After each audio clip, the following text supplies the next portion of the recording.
श्री कृष्ण कहते हैं, पत्नी की ये 3 चीजें हर पुरुष को बेशर्मी से देखनी चाहिए। जब अर्जुन युद्ध के मैदान में मोहग्रस्त होकर अपने कर्तव्यों से पीछे हटने लगे थे, तब श्री कृष्ण ने उन्हें केवल धर्म का उपदेश नहीं दिया, बल्कि जीवन की गूढ़ व्याख्या भी की। उन्होंने केवल युद्ध नहीं, संबंधों का रहस्य भी समझाया। एक दिन अर्जुन ने पूछा, केशव, आपने कहा था जीवन का आधार समझ है, पर क्या यह नियम दाम्पत्य जीवन पर भी लागू होता है? श्री कृष्ण मुस्कुराए और बोले, हे पार्थ, यदि कोई पुरुष अपनी पत्नी की ये 3 बातें बेशर्मी से नहीं देखता, तो वह जीवन भर अधूरा ही रहेगा। उसकी थकावट, उसकी भावनाएं और उसके सपने। कथा का प्रारंभ। एक गांव की कहानी। उत्तर प्रदेश के एक गांव नागेपुर में एक सज्जन पुरुष रहते थे। नाम था शिवनाथ। वह खेती करते थे। सुबह से शाम तक खेतों में पसीना बहाते थे और सोचते थे कि वह एक जिम्मेदार पति हैं, क्योंकि वह घर का खर्च चलाते हैं। उनकी पत्नी सीमा शांत, संयमी और बेहद मेहनती थी। शादी को 10 साल हो चुके थे। 2 बच्चे, एक छोटा सा घर और सीमित संसाधनों में चलती जिंदगी। लेकिन इन 10 वर्षों में शिवनाथ ने एक बार भी सीमा से यह नहीं पूछा, तुम कैसी हो? सीमा रोज सुबह उठती, नहा धोकर पूजा करती, बच्चों को स्कूल भेजती, खुद खेतों में मदद करती, फिर लौटकर खाना बनाती, सफाई करती और रात को सबके सो जाने के बाद थकी हुई आंखों से छत की ओर ताकती रहती। उस छत पर उसका दर्द चुपचाप अटक कर रह जाता।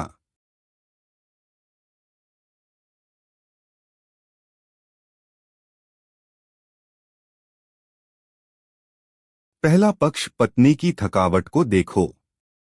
श्री कृष्ण कहते हैं, हे मानव, स्त्री की थकावट उसके हाथों में नहीं, उसकी आंखों में झांकती है। वह चिल्लाती नहीं, पर चुपचाप टूटती है। एक दिन गांव में कथा का आयोजन हुआ। कथावाचक ने श्री कृष्ण की लीलाओं पर प्रवचन देते हुए कहा, जिस दिन पुरुष अपनी पत्नी की थकावट को देखना शुरू करता है, उस दिन वह पुरुष नहीं, जीवन का सच्चा साथी बन जाता है। शिवनाथ को यह बात अंदर तक चुभी। वह उस दिन रात को घर जल्दी लौटा और देखा कि सीमा सिर पर तेल मल रही थी और चुपचाप बैठी थी।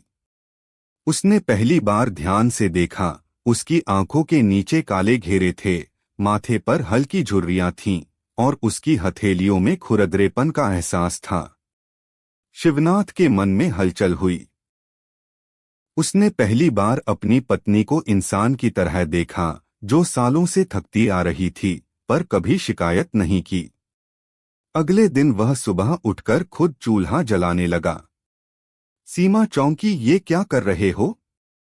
शिवनाथ बोला, अब से रोज आधा काम मैं करूंगा। तुम भी थकती हो, मैंने कभी सोचा नहीं। सीमा की आंखों में वर्षों का नमापन उभर आया।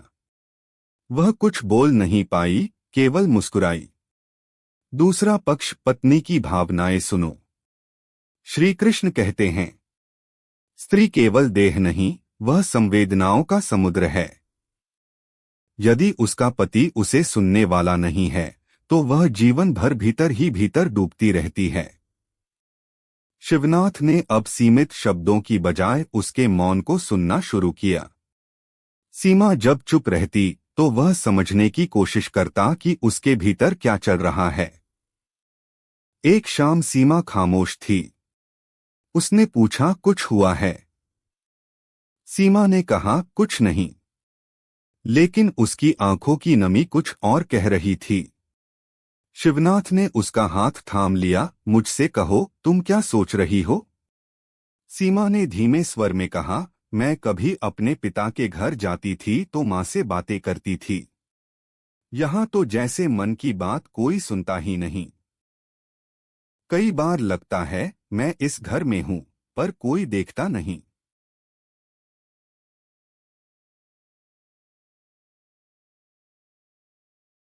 शिवनाथ चुप हो गया। वह जान गया, सालों तक उसने केवल रोटी पड़ा दिया, भावनाओं को नहीं सुना। उस दिन से उसने नियम बना लिया, रात का खाना दोनों साथ बैठकर खाएंगे और आधा घंटा केवल बातें करेंगे। वही बातें जो सीमा के मन में दबती रही थीं। धीरे धीरे सीमा खिलने लगी। उसकी बातों में उत्साह आने लगा। वह अब खुद से बातें करती, बच्चों से हंसी मजाक करती और घर में जीवन की झलक लौटने लगी। तीसरा पक्ष, पत्नी के सपनों को समझो। श्री कृष्ण कहते हैं, हर स्त्री का भी एक सपना होता है। यदि पति उसका पोषण न करे तो वह स्त्री केवल घर चलाती है पर खुद धीरे धीरे खो जाती है।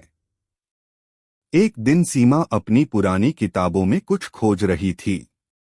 उसमें से एक डायरी निकली। उसमें उसने युवावस्था में लिखे अपने सपने लिखे थे।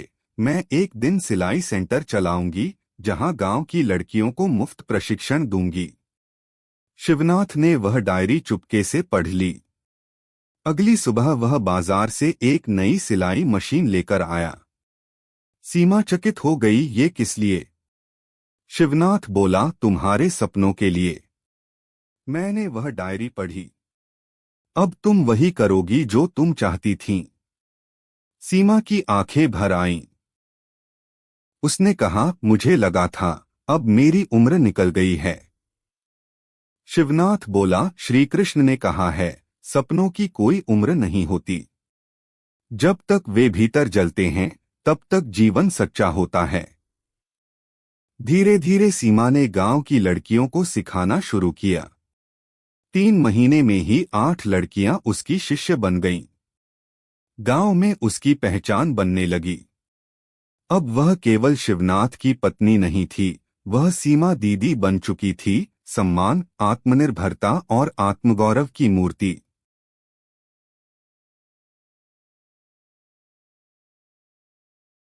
श्री कृष्ण की शिक्षा का सार। शिवनाथ अब रोज सुबह उठकर सीमा के कामों में हाथ बटाता, दोपहर में उसका हाल पूछता, रात को बातें करता और उसके सपनों को दिशा देने में मदद करता। गांव के लोग पूछते, अब तो तुम कुछ ज्यादा ही बदल गए हो? वह मुस्कुराता, नहीं बदला, बस अब पत्नी को इंसान की तरह देखना सीखा है, जैसे श्री कृष्ण ने कहा था।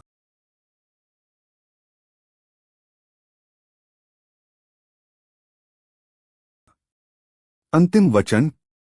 श्री कृष्ण कहते हैं, हे मानव, पत्नी कोई वस्तु नहीं, वह परमात्मा का वह रूप है जो सेवा, प्रेम और त्याग में सजीव होता है। यदि तुम उसकी थकावट को देखो, उसकी भावनाओं को सुनो और उसके स्वप्नों को पूर्ण करने में साथ दो, तो तुम्हारा घर केवल घर नहीं रहेगा, वह द्वारका बन जाएगा, शांति और समृद्धि से भरा हुआ।